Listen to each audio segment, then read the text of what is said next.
Special investigation team പരിശോധന നടത്തിയതാണ് ശബരിമല സ്വർണ്ണക്കൊള്ളയുമായി ബന്ധപ്പെട്ട പ്രതികളുടെ വീട്ടിൽ. ഞാനിപ്പോൾ നിൽക്കുന്നത് എൻ വാസുവിന്റെ വീട്ടിലാണ്. അതുകൊണ്ട് തന്നെ എൻഫോഴ്സ്മെന്റ് ഡയറക്ടറേറ്റിന്റെ പരിശോധനയ്ക്ക് ശേഷം എന്താ രേഖകളായിരിക്കും അവർക്ക് ഇവിടെ നിന്ന് കിട്ടുക എന്നുള്ളതാണ് ഏറ്റവും നിർണായകമായിട്ടുള്ള കാര്യം. കാരണം നേരത്തെ തന്നെ പല പരിശോധന നടത്തിയിരുന്നു.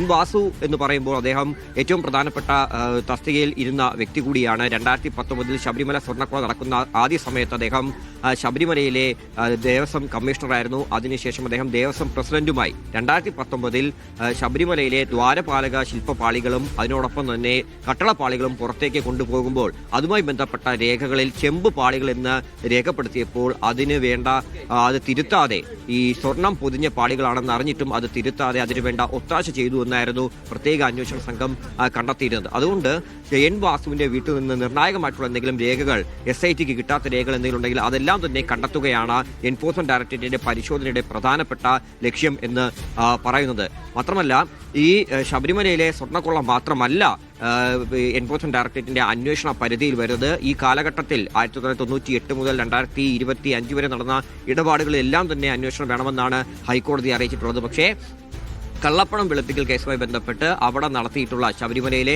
സ്വർണ്ണക്കൊള്ളയ്ക്ക് പുറമെ അവിടുത്തെ പൂജയും മറ്റുമൊക്കെ നടത്തിയ കാര്യങ്ങളിലും ഇതേപോലെ അഴിമതിയും കള്ളപ്പണം വെളുപ്പിക്കലുമായി ബന്ധപ്പെട്ട കാര്യങ്ങൾ നടന്നിട്ടുണ്ടോ എന്നുകൂടി പരിശോധിക്കുകയാണ് എൻഫോഴ്സ്മെന്റ് ഡയറക്ടറേറ്റ്. അതുകൊണ്ടാണ് വിശാലമായിട്ടുള്ള ഒരു പരിശോധനയിലേക്ക് കടക്കാൻ എൻഫോഴ്സ്മെന്റ് ഡയറക്ടറേറ്റ് ഇന്ന് തന്നെ തീരുമാനിച്ചത്. 21 ഇടങ്ങളിൽ ഒരേ സമയത്ത് റെയ്ഡ് നടക്കുമ്പോൾ തീർച്ചയായിട്ടും ശബരിമല സ്വർണ്ണക്കൊള്ള മാത്രമല്ല ഈ ആഠ്യ നീതി അടക്കമുള്ള അതിലൊക്കെ തന്നെ അഴിമതി ഉണ്ടെന്നുള്ള കണ്ടെത്തലൊക്കെ വന്നിരുന്നു. അപ്പോൾ അതുമായി ബന്ധപ്പെട്ട എല്ലാ പൂജാ കാര്യങ്ങളടക്കം ഉള്ള പരിശോധനയാണ് എൻഫോഴ്സ്മെന്റ് ഡയറക്ടറേറ്റ് ഇന്നത്തെ ഈ പരിശോധനയോട് ഉദ്ദേശിക്കുന്നത്. കേരളത്തിൽ മാത്രമല്ല, നേരത്തെ പറഞ്ഞതുപോലെ തമിഴ്നാട്ടിലും കർണാടകയിലും ഒക്കെ തന്നെ ഈ പരിശോധന ഒരേ സമയത്ത് നടക്കുകയാണ്. ഇനി ഇവിടെ നിന്ന് ലഭിക്കുന്ന തെളിവുകൾ അത് ഡിജിറ്റൽ തെളിവുകളാകാം അല്ലെങ്കിൽ രേഖകളാകാം, ഇതെല്ലാം തന്നെ ക്രോഡീകരിച്ചുകൊണ്ട് എവിടെയൊക്കെയാണോ ഇതിന്റെ ഗുണഭോക്താക്കൾ ഉള്ളത് അവരെ ഉൾപ്പെടെ കണ്ടെത്തി എടുക്കുക എന്നുള്ളതാണ് എൻഫോഴ്സ്മെന്റ് ഡയറക്ടറേറ്റിന്റെ പ്രധാനപ്പെട്ട ലക്ഷ്യം. അതുമായി ബന്ധപ്പെട്ട പരിശോധനയാണ് ഇപ്പോൾ ഇവിടെ നടന്നുകൊണ്ടിരിക്കുന്നത്. നിഷാദ്, ശരി സനൂപാണ് വിവരങ്ങൾ നൽകിയത്. ഇനിയും നിതിൻ സേവ്യർ കൂടി എന്നോടൊപ്പം ED ആസ്ഥാനത്ത് നിതിൻ, EDയുടെ ഇപ്പോഴത്തെ ഒരു പോക്ക് എങ്ങോട്ടാണ്?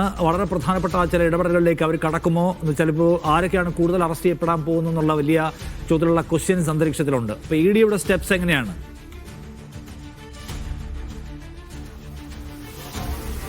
ഈ ജനുവരി ആദ്യവാരം ഈ ECIR രജിസ്റ്റർ ചെയ്തതിന് പിന്നാലെ തന്നെ ഡൽഹിയിൽ നിന്നും ഇതിന് കൃത്യമായ ഒരു അനുമതി എൻഫോഴ്സ്മെന്റ് ഡയറക്ടറേറ്റ് വാങ്ങിയിരുന്നു. ഈ എൻഫോഴ്സ്മെന്റ് ഡയറക്ടറേറ്റ് ഡയറക്ടറെ കൃത്യമായി ഇത് അറിയിച്ച ശേഷമാണ് ഇതിൽ ആരുടെയൊക്കെ വീടുകളിൽ റെയ്ഡ് നടത്തണമെങ്കിൽ ആരെയൊക്കെ ഇതിൽ ഉൾപ്പെടുത്തണമെന്നൊരു കൃത്യമായ ലിസ്റ്റ് തയ്യാറാക്കുന്നത്. ഈ ലിസ്റ്റ് തയ്യാറാക്കി ഡൽഹിയിൽ നിന്നും അനുമതി വാങ്ങിച്ച ശേഷമാണ് ഈ 4 സംസ്ഥാനങ്ങളിൽ നിന്നുള്ള ED ഉദ്യോഗസ്ഥർ ഇന്നലെ രാത്രിയുടെ കൊച്ചിയിലെത്തുന്നത്. അതിനുശേഷം ഇവർ ഈ റെയ്ഡ് നടത്തേണ്ട സ്ഥലങ്ങളിലേക്ക് ഇന്നലെ രാത്രി തന്നെ പോവുകയായിരുന്നു. പുലർച്ചെ വളരെ അപ്രതീക്ഷിതമായി ഇന്ന് രാവിലെ മുതൽ ഇവർ ഈ റെയ്ഡ് ആരംഭിക്കുകയും ചെയ്തു. 21 സ്ഥലങ്ങളിൽ അതിൽ ഈ പ്രതികളുടെ വീടുകളിൽ മാത്രമല്ല ചില പ്രതികളെ ഇതിൽ നിന്നും ഒഴിവാക്കിയിട്ടുമുണ്ട്.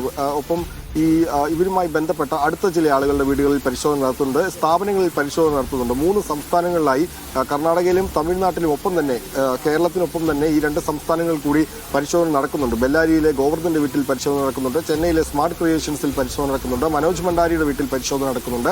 അങ്ങനെ കൃത്യമായി ആസൂത്രണം ചെയ്ത് ഈ സ്ഥലങ്ങളിലൊക്കെ തന്നെ എൻഫോഴ്സ്മെന്റ് ഡയറക്ടറേറ്റ് കൃത്യമായ ഒരു പരിശോധന നടത്തുന്നുണ്ട്. എറണാകുളത്തും അങ്കമാലിയിൽ പരിശോധന നടക്കുന്നുണ്ട്. അപ്പോൾ അങ്ങനെ അങ്കമാലിയിൽ പരിശോധന നടക്കുന്നത് ദേവസ്വം ബോർഡ് മുൻ ഉദ്യോഗസ്ഥൻ രാജേന്ദ്ര പ്രസാദിന്റെ വീട്ടിലാണ്. അപ്പോൾ ഇങ്ങനെ കൃത്യമായി ആസൂത്രണം ചെയ്ത് ഈ ഉദ്യോഗസ്ഥരെയൊക്കെ തന്നെ കൃത്യമായി വിന്യസിച്ച് വലിയ തോതിലുള്ള പരിശോധനയാണ് എൻഫോഴ്സ്മെന്റ് ഡയറക്ടറേറ്റ്. ECIR രജിസ്റ്റർ ചെയ്തതിനു ശേഷമുള്ള എൻഫോഴ്സ്മെന്റ് ഡയറക്ടറേറ്റിന്റെ ഒരു ആദ്യ സ്റ്റെപ്പാണ്, അല്ലെങ്കിൽ ഈ കേസുമായി ബന്ധപ്പെട്ട് എൻഫോഴ്സ്മെന്റ് ഡയറക്ടറേറ്റ് എടുക്കുന്ന ഒരു ആദ്യ നടപടിയാണ് ഈ റെയ്ഡ് എന്നാണ് നമ്മൾ മനസ്സിലാക്കുന്നത്. ഇതിൽ പ്രധാനമായും കള്ളപ്പണം വെളുപ്പിക്കൽ തന്നെയാണ് എൻഫോഴ്സ്മെന്റ് ഡയറക്ടറേറ്റ് അന്വേഷിക്കുന്നത്. ഈ കേസുമായി ബന്ധപ്പെട്ട് സ്വർണ്ണക്കൊള്ളയും ശബരിമലയിൽ സ്വർണ്ണക്കൊള്ളയുമായി ബന്ധപ്പെട്ടുള്ള കള്ളപ്പണം വെളുപ്പിക്കൽ അത് ഏതൊക്കെ മാർഗത്തിലൂടെയാണ് ഈ കള്ളപ്പണം വെളുപ്പിച്ചിട്ടുള്ളത്, PMLA നിയമവുമായി ബന്ധപ്പെട്ടുള്ള എല്ലാ കുറ്റകൃത്യങ്ങളും എൻഫോഴ്സ്മെന്റ് ഡയറക്ടറേറ്റ് ഈ കേസിൽ പരിശോധിക്കുന്നുണ്ട്. ഒപ്പം തന്നെ ഈ പണം ഉപയോഗിച്ച് ഇവർ നേടിയ സ്വത്തുക്കൾ, അത് ഇവർ വസ്തുവകൾ വാങ്ങിക്കൂട്ടിയിട്ടുണ്ട്, ഭൂമി വാങ്ങിയിട്ടുണ്ട്, അപ്പോൾ ബാങ്ക് നിക്ഷേപങ്ങളുണ്ട്. ഇതെല്ലാം തന്നെ കണ്ടുകെട്ടുകയാണ് എൻഫോഴ്സ്മെന്റ് ഡയറക്ടറേറ്റിന്റെ അടുത്ത നടപടി. ഒപ്പം ഈ മനോജ് ഭണ്ഡാരിയും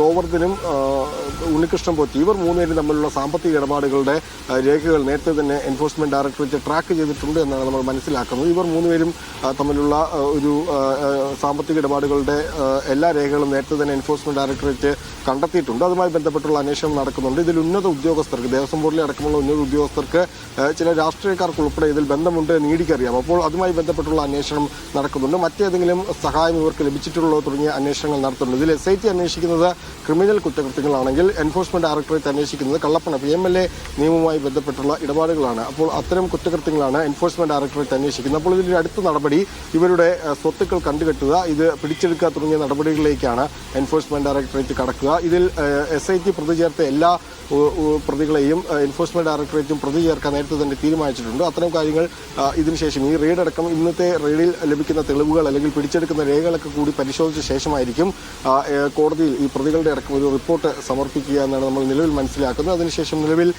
ജയിലിലുള്ള പ്രതികളെയൊക്കെ തന്നെ കസ്റ്റഡിയിൽ വാങ്ങേണ്ടതുണ്ട്. അപ്പോൾ നിലവിൽ എൻഫോഴ്സ്മെന്റ് ഡയറക്ടറേറ്റ് പ്രധാനമായും ഇതുമായി ബന്ധപ്പെട്ട രേഖകൾ പിടിച്ചെടുക്കുക. ഇപ്പോൾ